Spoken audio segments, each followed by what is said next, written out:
Welcome to our deep dive today. We're going back to 1854 New York City.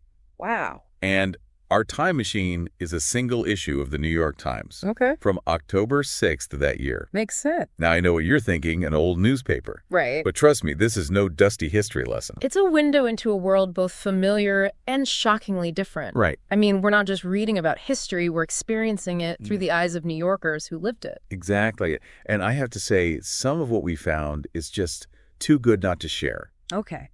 For example, imagine opening a newspaper and seeing an ad for Dr. Garrode's Italian medicated soap, Wow. promising to restore hair, Really? even when baldness is of 20 years standing. It makes you realize how deep anxieties about appearance are woven into the fabric of society even back then. Yeah. But there's more to it than just vanity. Okay. In the 1850s, a thick head of hair was often seen as a sign of health and vigor. I see. Especially for men trying to climb the social ladder. Oh. Think of it as the 19th century equivalent of a power suit. So good hair might have meant a good job or a good marriage prospect? Yeah. I guess some things never change. Right. But this newspaper also shows us a city grappling with issues that feel surprisingly current. Okay. There's a short article about a young boy who's arrested for begging on the Sabbath, Oh, wow. caught red-handed by the mayor himself. This seemingly small incident speaks volumes about the social attitudes of the time. Right. In 1854, poverty was often viewed as a moral failing. And public begging, especially on the Sabbath, a day of religious observance, Right. was strictly prohibited. That makes sense. The fact that the mayor personally intervened Yeah. highlights how intertwined religion and law were back then. It's a stark contrast to how we view poverty and social welfare today, wouldn't you say? Absolutely. Today, we tend to recognize the complex factors that contribute to poverty Yeah. and look for systemic solutions Right. rather than simply punishing individuals. And while we're on the topic of the city, this issue of the Times also talks about the upcoming New York State Fair at Hamilton Square. Okay. Apparently, people were really buzzing about it, Really? especially the livestock exhibits. They were Interesting. predicting a better collection of cattle will not be afforded for many a day. This might seem odd to us now, Yeah. but remember in 1854, even New York City was closely tied to agriculture. Oh, The state fair wasn't just a rural event. right. It was a chance for city dwellers to connect with the source of their food I see. and celebrate the agricultural bounty of the nation. Interesting. It's a reminder that the line between urban and rural was much blurrier back then. So city folks were just as excited about prize-winning cows Yeah, as they might be about, say, a new Broadway show today. exactly. It speaks to a different set of values and priorities. Now let's wade into the political waters of 1854. Okay. It was a time of massive change and upheaval. Right. And the newspaper captures this perfectly. Uh-huh. Right away, we see the Know Nothing Party, The know-nothings. a group shrouded in secrecy holding a clandestine meeting. Interesting. They were fiercely anti-immigrant and anti-Catholic, Right. and they were quickly gaining influence. Their rise speaks to the anxieties of the time. The mid-19th century saw a huge influx of immigrants, especially from Ireland and Germany, Okay. and many native-born Americans felt threatened both economically and culturally. And it gets even juicier. Oh, The Times mentions a delegate who breaks their code of silence wow. and publicly declares his support for Myron H. Clark, a Whig candidate. This is fascinating because it shows the internal divisions within the Know Nothing Party. Right. They might have been united in their xenophobia, Yeah. but they were split on other political issues. Makes sense. And this delegate's open defiance suggests that the pressure to conform might have been cracking. It seems like even back then, politics was a messy business. Yeah. And speaking of messy, the hard-shelled Democrats were also having their fair share of drama. Think of them as the pro-slavery wing of the Democratic Party. Right. And they were battling it out amongst themselves, Wow. holding multiple conventions with contested nominations. The hard-shell Democrats represented the most extreme pro-slavery faction within the party. Yeah. Their infighting was a microcosm of the larger national struggle over slavery, Right. a struggle that would eventually tear the country apart. It's a reminder that even seemingly local political squabbles can have national implications. For sure. The Times also mentions that John Wentworth, a prominent politician, Yeah. withdrew from the congressional race. He did. Any idea why? Wentworth's withdrawal was likely a calculated move in this complex political chess game.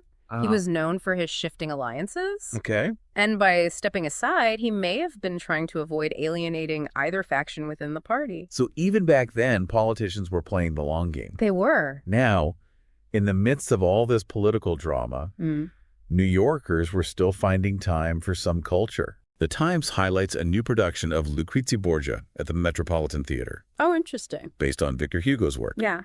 But apparently adapting it for American audiences was a bit of a tightrope walk. This speaks to the changing tastes of the time. Right. While audiences were fascinated by historical figures like Lucrezia Borgia, known for her intrigue and scandals, there were still limits to what was considered acceptable on stage. I see. Especially when it came to violence and sexuality. So they had to tone down the drama a bit to avoid shocking the sensibilities of the time. Exactly. And this adaptation likely reflects a broader cultural tension between the allure of European sophistication and the desire to maintain American moral standards. Makes you wonder what they'd think of Broadway today. Right. Sadly, not all the cultural attitudes we see in this newspaper have aged so well. That's true. One article in particular stands out as a chilling reminder of the pervasive racism of the era. You're referring to the article about Frederick Douglass, the renowned abolitionist and orator. Yes, the Washington Star, quoting another publication, expresses shock that Douglass, as depicted in a portrait, has a shapely head and human features. This statement, as appalling as it is to us now, reveals the deeply ingrained racism of the time. The very notion that a black man could possess human features worthy of artistic representation was considered surprising and even unsettling to some. Wow. It reflects a worldview that sought to deny the full humanity of black people and justify their continued subjugation. It's a stark reminder of how far we've come as a society. It is. And how much work still needs to be done. Yeah. But it also highlights the importance of primary sources like this newspaper. Absolutely. In challenging our assumptions and forcing us to confront uncomfortable truths about the past. Absolutely. And as we delve further into this issue of the New York Times, we'll uncover even more stories that shed light on the complexities and contradictions of life in 1854. And we'll explore how these seemingly distant events connect to our own lives and the world we live in today. We will. So stay with us as we continue our deep dive. So far, we've seen the bustling streets of New York, the anxieties and aspirations of its people, and the political dramas brewing beneath the surface. But this newspaper isn't just about what was happening in the city. Right. It also gives us a glimpse beyond its borders. Yeah. Showing us how New York was connected to national and even international events. That's right. Remember that Lieutenant Perry we mentioned earlier? The one caught up in that English court-martial? Oh, yeah? It seems like a world away, but the story resonated deeply with American readers. The Times reprinted an article from another paper about the whole ordeal. They did. Perry was basically punished for standing up to some bullying from his fellow officers. Oh, wow. He was all tied up in that rough ride culture of the military back then. Right. Where hazing and abuse were sadly commonplace. What's fascinating is that this incident sparked a debate about military justice and the abuse of authority. Yeah. Americans were concerned about similar problems within their own Army and Navy. It makes you wonder if Perry's case was just the tip of the iceberg. It does. And it's a sobering reminder that these issues are sadly not confined to any one time or place. Right. We still see debates today about how to ensure accountability within powerful institutions, particularly the military. Exactly. The Perry case serves as a reminder that the fight for fairness and transparency is an ongoing one. Now, shifting gears a bit. Okay. We also found a piece from the Lake Superior Journal. Lake Superior Journal. Which was based way up in Michigan. Right. They were pushing hard for statehood for the Upper Peninsula. Okay. But apparently folks down in Lower Michigan weren't too keen on the idea. This story might seem like a local squabble, but it actually reflects the broader tensions between regional interests and national unity that were playing out across the United States in the 1850s. So it was more than just a border dispute. Absolutely. The Upper Peninsula, rich in mineral resources like copper and iron, saw statehood as a path to greater autonomy and control over its own destiny. Lower Michigan, on the other hand, was worried about losing political and economic clout. They didn't want to share their resources or see their influence diminished in the national government. It's amazing how this one article from a small-town newspaper opens up a window into the bigger picture of American politics. Yeah. It reminds us that even back then, different regions had their own unique identities and priorities. For sure. And sometimes those interests clashed with the idea of a unified nation. And you can see echoes of that same dynamic even today, right? Oh, yeah. Different states and regions often have their own perspectives on national issues, from economic policy to social change. Absolutely. It's a reminder that the United States has always been a nation of diverse voices and sometimes competing interests. Now, let's bring things back to New York. Okay. And delve into another aspect of life in the city. Right. The world of theater. Interesting. We mentioned Lucrezia Borgia earlier. I did. But there's another detail in the Times that caught my eye. What's that? Apparently, even the formatting of playbills was causing a stir. You're kidding? What could be so controversial about a playbill? Well, it seems that some theaters were experimenting with different fonts and layouts, and not everyone was happy about it. Really? One critic writing in the Times complained about the use of black letter type, which he found difficult to read. Oh. He argued that playbills should be clear and easy to understand, not exercises in typographical extravagance. So even back then, people had strong opinions about design and aesthetics. Right. It makes me wonder what that critic would think of the bold, attention-grabbing designs we see today. It's a good question, but his complaint also reveals something interesting about the role of theater in society. Okay. Playbills weren't just advertisements. I see. They were considered part of the theatrical experience, and their design was meant to reflect the tone and style of the production. Makes sense. This critic's concern suggests that some people saw these innovations as a distraction from the play itself. It's a reminder that even seemingly minor details can spark debates about cultural values and artistic expression. They can. Now let's talk about another story that highlights the social anxieties of the time. Okay. It involves a group known as the Shirt Sewers of New York. Ah, yes. These women were part of a growing workforce of seamstresses. I see. Who labored long hours in cramped, poorly ventilated workshops to produce shirts for the city's booming garment industry. Right. The Times published a letter from one of these seamstresses describing the harsh conditions she and her fellow workers faced. It's heartbreaking to read about their struggles, low wages, long hours, and constant pressure from their employers. It is. She talks about how they barely make enough to survive and how the relentless work is taking a toll on their health. Her letter is a powerful indictment of the exploitative practices of the early garment industry. It is. It sheds light on the plight of working-class women in a rapidly industrializing city. Right. And sadly, it echoes concerns that are still relevant today. Yeah. About fair wages, safe working conditions, and the exploitation of vulnerable workers. It's a reminder that progress is often slow and hard-won. It is. And that the fight for economic justice is an ongoing one. And it also highlights the role of journalism in giving a voice to the voiceless. By publishing this letter, the New York Times brought the plight of these women to the attention of a wider audience, potentially sparking change. Speaking of change, let's circle back to the political scene for a moment. Okay. The Times also covers a speech by a prominent abolitionist, William Lloyd Garrison. William Lloyd Garrison. Who is known for his fiery rhetoric and uncompromising stance against slavery. Garrison was a radical figure even among abolitionists. Right. He called for the immediate and unconditional emancipation of all slaves. Wow. And he rejected any compromise with slaveholders. I see. His speeches often drew large crowds, both supporters and detractors. Okay. And the Times' coverage of his speech highlights the growing tension and polarization over the issue of slavery.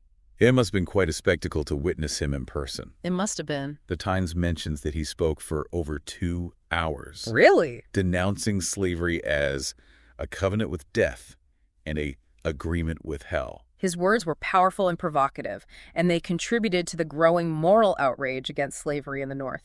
Right. But they also inflamed tensions with the South, Yeah. pushing the nation closer to the brink of civil war. It's remarkable how this single issue of the New York Times captures so many different facets of life in 1854. It is. From the personal anxieties about appearance to the grand political dramas of the era. Yeah. From the struggles of working-class women to the growing moral firestorm over slavery. It's a testament to the power of newspapers as historical documents. It is. They offer us a window into the past, Right. not just through the big events, but also through the everyday lives and concerns of ordinary people. And as we've seen, those everyday concerns often connect in surprising ways to the larger forces shaping the nation and even the world. Absolutely. But this issue of the Times isn't done with us yet. Oh. There's one more story we need to explore. Okay.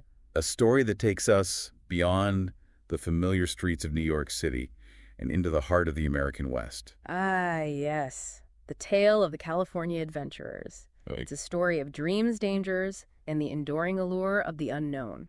Let's dive in. Okay, so we're heading west now, following the trail of those California adventurers you mentioned. Mm-hmm. Who were these folks and what were they after? Well, imagine this. It's the mid-1850s, and the California gold rush is still fresh in everyone's minds. Yeah. Stories of striking it rich are spreading like wildfire. Yeah. And thousands of people are still flocking to the West Coast, hoping to find their fortune. So these adventurers were basically gold seekers, right? Not necessarily. While some were undoubtedly drawn by the lure of gold, Okay. the Times article talks about a broader wave of westward migration. I see. These were people seeking new opportunities, a fresh start, Right. maybe even a chance to reinvent themselves. Wow. Some were farmers looking for fertile land. Okay. Others were entrepreneurs hoping to capitalize on the booming frontier economy. Mm-hmm. And still others were simply restless souls yearning for adventure. It's amazing how this one article captures the spirit of manifest destiny. Right. That belief that America was destined to expand westward across the continent. Exactly. And it reminds us that the history of the American West is not just about cowboys and Indians as the popular narratives often portray. Yeah. It's also a story of ordinary people, driven by a mix of dreams, ambitions, and sometimes desperation. I see. Seeking to build new lives in a vast and often unforgiving landscape. The Times mentions that many of these adventurers were traveling in wagon trains, Yeah. facing all sorts of dangers along the way. It was. Disease, accidents, harsh weather, not to mention the ever-present threat of conflict with Native American tribes Right. who were understandably resisting the encroachment on their lands. It was a perilous journey, to say the least. I bet. And the Times article doesn't shy away from the hardships these pioneers faced. Right. It talks about the constant fear of cholera outbreaks, Wow. the loss of livestock to stampedes or disease, Oh, God. and the ever-present dust that choked the air and made life miserable. It makes you appreciate how easy we have it today, doesn't it? For sure. I can't imagine spending months on end in a covered wagon, crossing mountains and deserts with no guarantee of safety or success. It's a testament to the resilience and determination of these pioneers. It is. They were willing to risk everything for the chance at a better life. Now, as we wrap up our deep dive into this remarkable issue of the New York Times, I want to come back to something we talked about earlier. Yeah. The power of primary sources, like this newspaper, to transport us to another time and place. Absolutely. Reading these articles, these firsthand accounts, Yeah. these glimpses into the lives and thoughts of people who lived over 170 years ago, Right. it's like stepping into a time machine. It's more than just dates and facts in a textbook. It's about connecting with the human stories behind the history. Right. We see their hopes and fears, their triumphs and struggles, their dreams and disappointments. And we see how those individual experiences connect to the larger forces shaping the nation and the world. So as we say goodbye to 1854 New York City and all its wonders and complexities, I have one final question for you, dear listener. Okay. If you could choose just one story, one article, one detail from this entire newspaper to share with someone who knows nothing about this era, what would it be and why? That's a wonderful question to ponder. It is. What resonates most deeply with you? Yeah. What story captures the essence of this time and place? Right. And what insights can we glean from this journey into the past that might help us navigate the present and the future? I think that's the perfect note to end on. Thanks for joining us on this deep dive. We'll be back soon with another fascinating journey through history.